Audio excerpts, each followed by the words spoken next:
Nous sommes de retour sur le plateau de Smartech pour notre rendez-vous sur la confidentialité des données personnelles. Et pour cela, nous sommes connectés avec Hervé Lejoin, président fondateur de Privoni. Bonjour Hervé. Bonjour Delphine. Alors je le disais, on a déjà parlé ensemble des problèmes de confidentialité qu'on peut trouver autour du sujet des boîtes mail. Là, on va parler d'un sujet encore plus précis, des trackers de mail. Expliquez-nous de quoi il s'agit. Écoutez, nous avons tous entendu parler des trackers sur le web et des cookies, puisque nous sommes exposés régulièrement à ces bannières pour nous demander notre consentement si nous souhaitons maintenant être tracés par les cookies.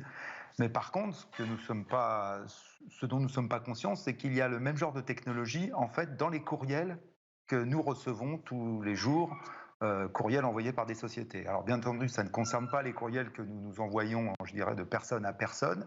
Mais tout ce qui est campagne marketing et autres, eh ben, ils installent une technologie de type cookies qui va permettre de tracer une partie de votre activité.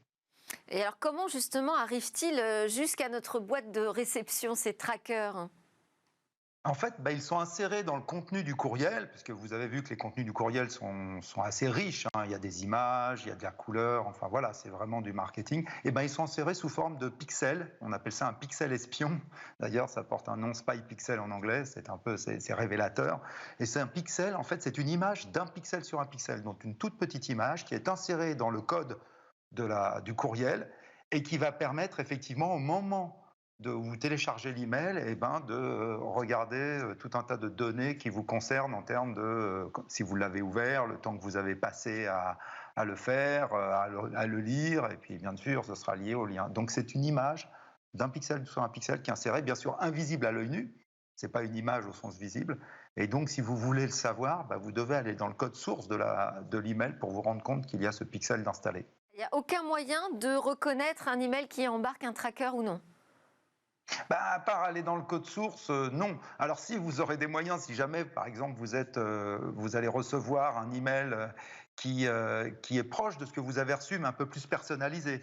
Donc d'un seul coup, vous pouvez avoir un doute. C'est un peu comme le web. Vous pouvez avoir cette sensation de vous dire, j'ai l'impression qu'on me trace et qu'on me suit. C'est-à-dire, si j'ai ouvert un mail qui concerne, je ne sais pas, tel ou tel produit, et puis que vous recevez des mails qui continuent de vous parler de ça, vous pouvez avoir un doute. Donc en fait, mais sinon, à l'œil nu sur le mail, vous ne verrez rien du tout. C'est pas visible. Et en plus, ce n'est pas le même mécanisme. On ne va pas vous demander un consentement comme sur le web, où aujourd'hui, encore une fois, il y a cette bannière de cookies où on vous demande votre consentement pour pouvoir accepter en fait les cookies et les trackers tiers. Là, non, on vous demande aucun consentement. Par contre, c'est clair, c'est dans les politiques de confidentialité. Donc oui, c'est écrit. Si vous allez sur le site qui vous a envoyé effectivement cet email, vous allez avoir dans la politique de confidentialité le fait qu'ils installent ce pixel. Mais vous, à l'œil nu, en tant qu'individu, vous ne verrez rien et on ne vous a pas demandé un consentement explicite pour le faire. Ah oui, donc ça veut dire qu'il y a quand même une régulation dessus. C'est pris en compte, j'imagine, par le règlement européen des données personnelles. Enfin là, le consentement ne semble pas très explicite. Non, non, pas du tout. Il n'est pas explicite. Et quand on sait que ça concerne à peu près 2 tiers des mails qui vous sont envoyés, encore une fois, sous forme de campagne marketing et autres, à peu près 2 tiers de ces mails contiennent un pixel. Et alors, c'est sûr, c'est des fois pour des objectifs qui pourraient être considérés comme louables, la personnalisation de la communication, l'engagement.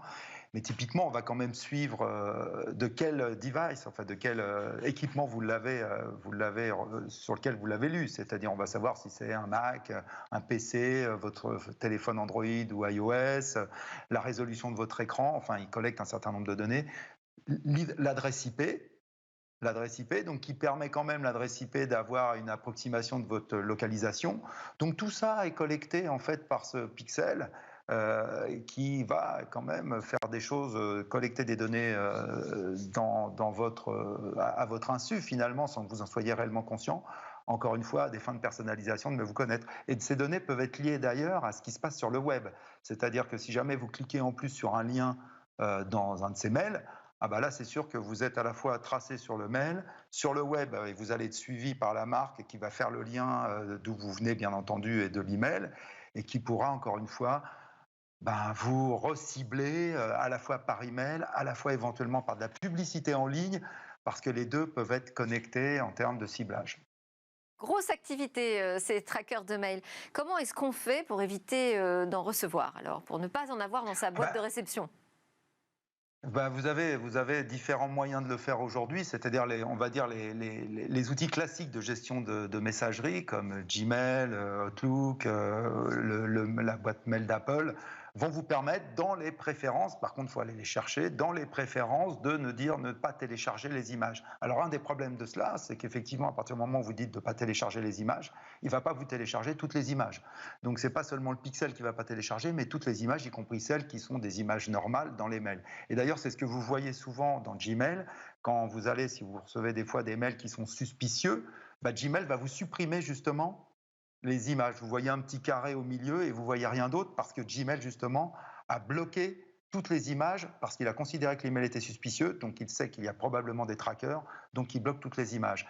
Mais c'est sûr que ça, c'est un des enjeux. Après, il y a des outils, des extensions dans vos boîtes messagerie qui vous permettent de bloquer spécifiquement ces trackers, donc là, de recevoir les images normales, mais pas ces trackers. Donc c'est vrai que c'est assez technique, il faut encore une fois aller dans les préférences et dans les configurations pour faire ça. Et donc après, là, vous avez un exemple sur l'écran d'une solution qui permet de tracer ça et de le bloquer et de vous alerter. Mais c'est vrai que c'est beaucoup moins accessible. Ces technologies sont beaucoup moins accessibles que ne l'est aujourd'hui le cookies.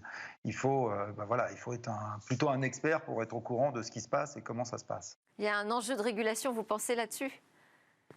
Probablement, c'est-à-dire que c'est vrai que nous souhaitons tous, en termes d'individus, préférer. Enfin, il y a des études qui ont été faites en disant que les gens aiment bien quand même la communication personnalisée, mais ça serait bien que ça soit transparent. Et c'est vrai que je pense qu'il faudrait probablement une régulation un peu plus forte pour être certain qu'il n'y a pas des abus et encore une fois, sous le prétexte d'une personnalisation peut-être plus intéressante pour l'utilisateur, on va exploiter un certain nombre de données, encore une fois, à son insu, sans qu'il soit réellement conscient. Et je pense que ce qui a été fait sur les cookies, demain, pourrait s'appliquer de façon un peu plus transparente sur les emails. Je pense que ça serait nécessaire, effectivement. Alors, je sais que vous êtes un expert des boîtes de réception, des boîtes mail. Alors, dites-nous à peu près de quoi sont composées aujourd'hui nos messageries. Nos messageries, en fait, nos messageries sont composées de tout un tas de types d'emails. Le premier, c'est les emails qu'on va appeler légitimes. C'est des emails qui sont envoyés de personne à personne, vos amis, vos collègues de travail, enfin voilà. Et tout ça, ça va représenter, on va dire, ces emails légitimes qui ont besoin, qui sont transactionnels en plus, et même des fois vis-à-vis des sociétés. Vous achetez sur Internet, vous avez un reçu, et ainsi de suite. Donc ça, c'est tous les emails légitimes. Ça représente à peu près aujourd'hui 19% de tout ce que vous recevez comme email. Donc c'est loin d'être la majorité. Les trois autres. Rapidement, les trois autres catégories. Les trois autres, il y a le spam publicitaire, donc les classiques marketing campaign, qui là vont représenter à peu près 15% du volume. Mais le plus gros volume, finalement, c'est le spam. C'est le spam publicitaire, mais le spam au sens, ça y est, on vous a pris votre email, il est parti. Et ça, c'est 65% du volume. Donc c'est gigantissime. Et le dernier aspect, c'est tout ce qui est malveillant. Donc ça, c'est vrai que c'est petit, mais ça fait très mal. C'est tout ce qui est email, ransomware, usurpation d'identité et ainsi de suite, qui ne représente moins de 0,5%. Mais quand ceux-là, ils réussissent à joindre l'utilisateur, c'est ceux-là qui font très très mal au niveau des pertes, au niveau d'identité et ainsi de suite. Donc c'est ça. Mais vous voyez, donc la majorité quand même, ce ne sont pas les bons mails. Merci beaucoup Hervé Lejouan, président fondateur de Privoni, pour tous ces éclairages très précis sur ce qui se passe dans nos mails. À suivre, la découverte d'une innovation qui pourrait rendre les haut-parleurs invisibles.